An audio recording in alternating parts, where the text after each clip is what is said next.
Today, we're talking about building gratitude. So at the moment, it's really easy to think about the things that we can't do, think about things that we don't have in our lives that we wish that we did. And it's also really easy to overlook the things that we still have and the things that we still can do. So when we build gratitude, we think about some of those important things in our lives and how they make us feel. And that can help to restore a more positive outlook. So I'm joined today by Niraj Shah from London in the UK. Niraj, you're a co-founder of Mind Unlocked and the co-chair of Europe's Transformative Tech Lab. And Niraj, thanks for joining me on day 13 of Clear's Resilience Building Challenge. Thanks for having me. I'm really grateful to be here. Just to begin with, we're talking about gratitude today. Can you tell us a little bit about yourself and what you do? Of course. So as you said, I'm the co-founder of Mind Unlocked, which is a mental well-being company where we take a very research-led and practical approach to help people with busy lives to integrate some of these tools and ideas into their life. And the other thing, you mentioned Silicon Valley's Transformative Technology Lab, who I'm co-chair for Europe. We basically are the catalyst for the technology for mental health and emotional well-being movement. So that's everything from meditation apps to wearables to virtual reality to AI. So I think, these are the two big strands of my life, like technology and well-being. That's great. Thanks. That's really exciting. I think a lot of us are kind of turning to technology, being in lockdown and being restricted. We're thinking about ways that we can improve our well-being through digital means. So definitely relevant. Yeah, I think so. This situation is dire. There's no getting away from that. But it would have been so much more difficult 20 years ago without the kind of technological tools that we have, that you and I are connecting through as well. So I'm very thankful we have that. I was reading an article saying that if this had happened just 10 years ago, how much more socially isolated we would be from each other. It's fairly kind of obvious when you read about it, but we just don't realize we take so much for granted, our connectivity these days. Just on the theme of gratitude then, could you tell us what the main things in your life that you're grateful for? So I'm very lucky. This comes quite easily to me. Every day when I wake up, the first thing I'm grateful for is the fact that I can walk. And then secondly, that I can think. And the reason I'm grateful for those things is because they were almost taken away from me quite suddenly. At the age of 30, I had a sudden stroke out of nowhere, a very serious brain injury. And two of the things that came out of that is that for a short period of time, I lost the ability to walk and I had to relearn that. And we weren't really sure what the brain effects were going to be. And I've lost some memories, but that's it. I am able to think critically still. So every day when I wake up and I get out of bed, when my feet hit the ground, the first thing I think about is the fact that I can walk. These are things that I very much took for granted, and most of us would, but for me, they're things that I understand how fragile they are, because there was no reason I had that stroke. It just happened the way that it can happen to anyone. Then in the current situation, things I think about every day is the fact that I do have a roof over my head, that I do have food in the kitchen. These are not situations that everybody's able to do, especially in terms of some of the financial hardships. So I'm really grateful that I can even just be at this stage without having to worry about what tomorrow might bring. Absolutely. Do you think that it's useful to think about loss and what you wouldn't have when we think about gratitude? If you are grateful for being able to walk, reflecting on that period of life where that was a challenge for you, do you think there's always that need to have a period of loss to know what's important to us? Well, part of my message today is I really hope, and my wish is, that people don't have to have a serious brain injury to realize that these things are gifts. And I think for me, it's less about thinking about my loss and more about remembering that there's millions of people around the world who wake up without the use of their legs. There are millions of people around the world who, long before we had this pandemic, were wondering where their next meal is coming from. I think it's just that remembrance. I mean, the other strand, which is worth talking about, is that I'm the child of immigrants who came to the UK with nothing, and we had a very modest upbringing. That has always left me realizing that life could have been very, very different. And that's another reason why I don't take these things for granted. When you think about things that you are grateful for, how do they make you feel? Like, what does that kind of encourage you to do, or how does it influence your thinking? I think it makes me feel like I have opportunity, because what we're really talking about is the fact that because I'm grateful for all these things in my life, it's a recognition that today I get to do whatever it is I get to. I get to go to this job, or I get to travel, or, whatever it is, that lots of people don't have those kind of luxuries. So I think it makes me feel privileged. And I think it also helps me to understand how important these kind of practices of gratitude and kindness are in the effect they have on other people. It creates a bit of a ripple effect. For a long part of my life, I wondered, why are people rude? Why are people angry? Once I started delving into well-being and brain function and psychology and all the things that I'm into now, you start realizing that people are that way because they're the ones who are hurting the most. And, that sounds very cliched, but it's actually true. So I don't think I'm so altruistic that I go out of my way to be kind to people like that, but I at least have empathy for some understanding of why they are the way they are. Yeah, interesting. I think empathy is kind of key, being able to relate to other people's situations before you leap in and judge. So can you tell us about a time when someone did something particularly nice for you, something that you were particularly grateful for? Yeah, of course. I think lots of people do nice things for me on a regular basis. And I'd pick out a couple of examples because I've been thinking about this a lot lately, especially during the way the world has changed. The other incident that really shaped my life is that at the age of 14, my father suddenly passed away. And we lost him very, very suddenly to heart attack. And my mother raised me and my brother, two teenage boys, by herself. And it's only in later life that I've realized what kind of sacrifices and strength that took. I think I'm super grateful for that because I know that that's not always what happens in those situations. So I think that's a really big one. And something a little bit more recent and immediate is that I live with my wife in London, but she works and lives in the working week in Switzerland. So she's usually gone, but she's a really good cook. So for the last few weeks, she's been doing all the cooking. I've been eating great food. And I'm so grateful that I'm getting an amazing cook. I think I'm going to have to manage those feelings when I lose that again and try not to get too attached to it.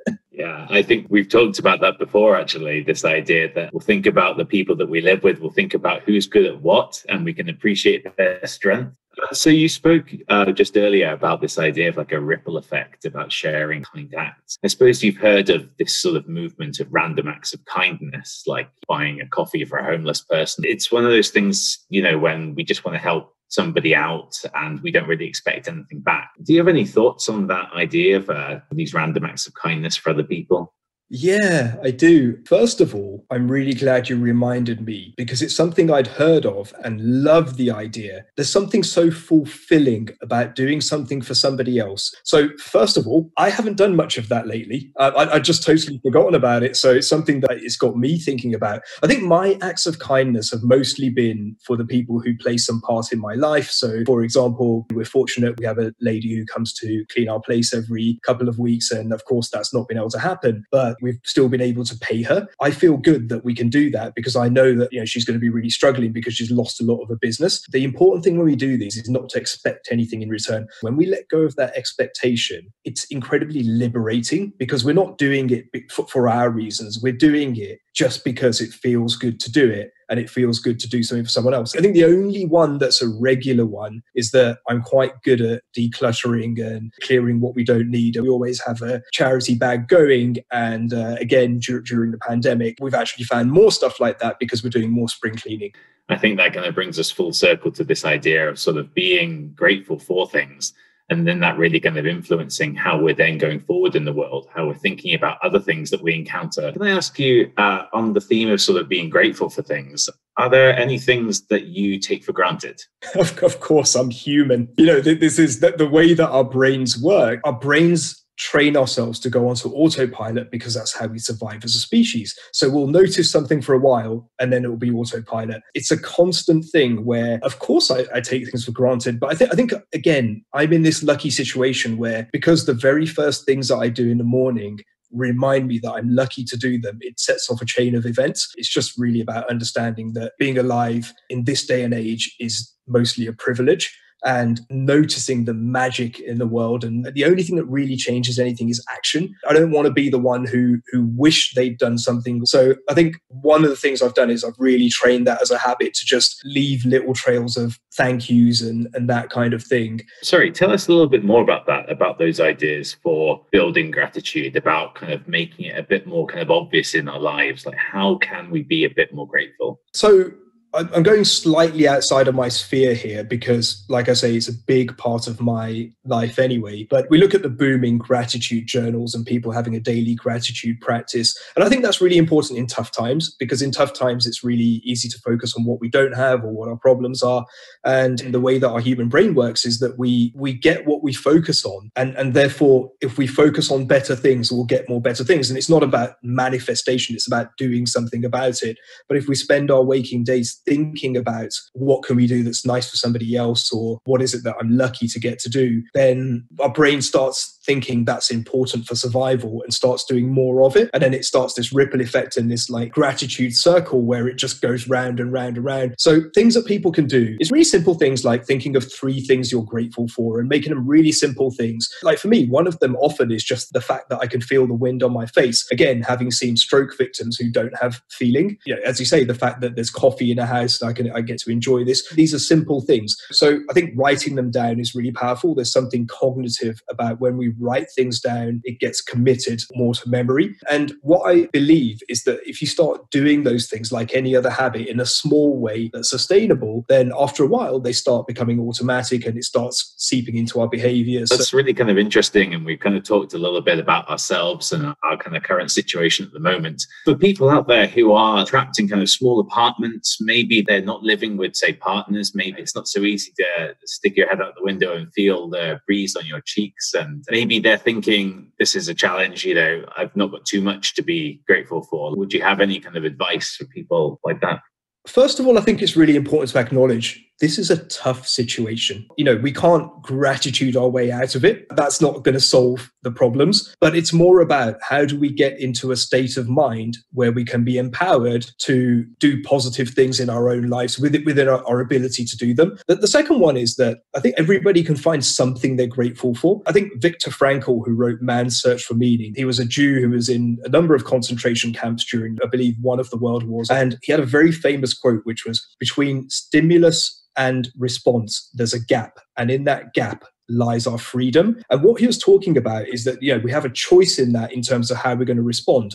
And it's all well and good me saying that from my, apartment in London with food and toilet roll and all of the essentials. But when a guy from a concentration camp who survived the worst horrors you can see can say things like that and come out with his mental state intact, that's the guy you listen to. So I think the point I'm trying to make is that everybody's situation is different. Everybody's got different challenges. For some people, it's clearly worse than others. But the only way you go from my situation's really tough to working something like that out is to first get into an empowering state of mind where you can think of possibility. And gratitude is a really good way to get into that, because when you're grateful, you can't simultaneously be fearful. That the two don't live very well together. That's great. I really like that. That really makes a lot of sense for me. Just think perhaps, what have I got? What have I got around me? And what can I still do? What can I do for myself? What can we move forward with? Or perhaps what can I do for others? Yeah, for sure. Well, Neeraj, that's all we have time for. So thank you so much for your time. Thanks for joining us. Thank you so much. It was a pleasure. Building gratitude and being grateful for things is a good thing in general, but it's especially important in times like these. With restrictions, we tend to think about the things that we can't do and the things that we don't have. But when we build gratitude, we think about some of the things that we do still have in our lives and the things that we can still do, or perhaps things that people do for us. And those are the things which might be automatic in our thinking. We might take them for granted. They're just things that are around us and that we don't give much conscious thought to. So when we build gratitude, we reflect on those things. And that just brings a little bit more positivity into our lives. We think about how they make us feel and how fortunate we are for having those things. So like Neeraj suggested, today we're challenging you to think of 3 things that you're grateful for. Think about 3 things that might have happened to you recently or that you have in your life that make you feel good and that you're grateful for in your life.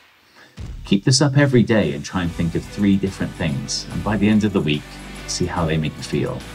So you can find out more about today's exercise on our website. The link's in the profile bio.